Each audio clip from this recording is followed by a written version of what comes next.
Well, a little bit more vital progress has been made since the encouraging news that I'm probably going to be able to get an age-related registration for this. It spurred me on. I've got a sort of roughly laid out, partially made up wiring system here. There's more to add to it, but what I've got here basically is all got to be tidied up and taped up and whatever. But obviously I've got the red as a positive, or an earth, going up to the headlamp shell where it can be fastened to the inside, or has been fastened to the inside of the headlamp bowl, and there's provision to earth other things directly in there from it.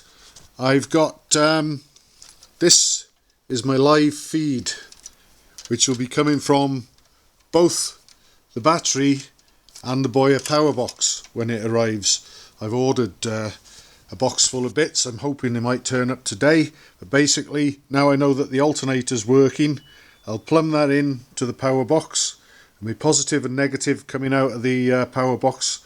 The positive obviously will go to earth, and the negative will go to the live feed up to the front of the bike, and also the live feed into the battery. Notice I got it splits in two, so I've got one going to the battery and one going up there, and anything else I want I can take off in this sort of area around here. I've got a 12 volt battery that will fit in there nicely. I know that I needed a chain guard, so I've been working on that, and I had a rummage and I found a couple of old random chain guards in my bits and pieces. There was no Sports Cub chain guard amongst the bits, because this one here had me only spare one of those, so I got this on there. I almost fitted, there was what I believe to be a BSA Starfire or very similar chain guard that looked like it might have done the job with a little bit of cutting and shutting and gas welding and whatever. But this one, actually, I fitted this one just by using the heat to take out a couple of dog legs in some brackets that were already attached to it. Both of them, the rear one there and that one, I've sort of adapted and reshaped a little bit. Actually, I think what I've done with that one, I've just drilled a hole in it where I wanted to get a bolt in where there wasn't one. But this one, I took a dog leg, it was sort of cranked, and it would seem, looking at a Royal Enfield 250 Crusader type machine that I've got here, that I've used a Royal Enfield 250 Crusader chain guard. So if anyone's interested and can't get a chain guard to fit their Tiger Cub, you won't have to do any welding at all.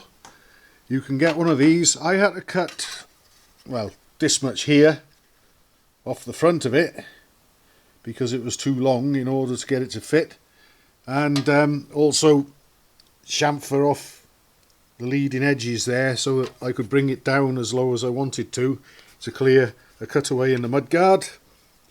But yeah, basically just a bit of cutting, bending and drilling.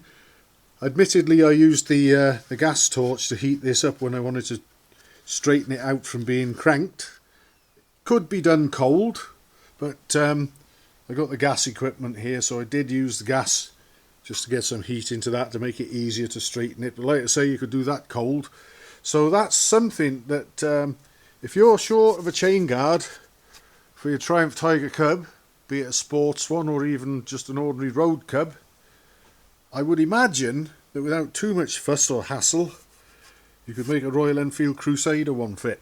But whether you'd get your hands on a Crusader chain guard as easily or cheaply or whatever as a Tiger Cub one, I don't know, but it just sort of increases the options out there for what might do if you find yourself stuck without a chain guard.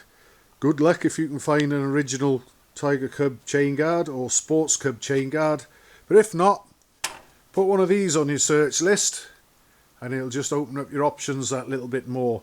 And like I say, when the box of bits comes, whether it's later today or maybe tomorrow now, I should be able to crack on and just about complete the electrics on this thing. But that has been a very big and encouraging step forward.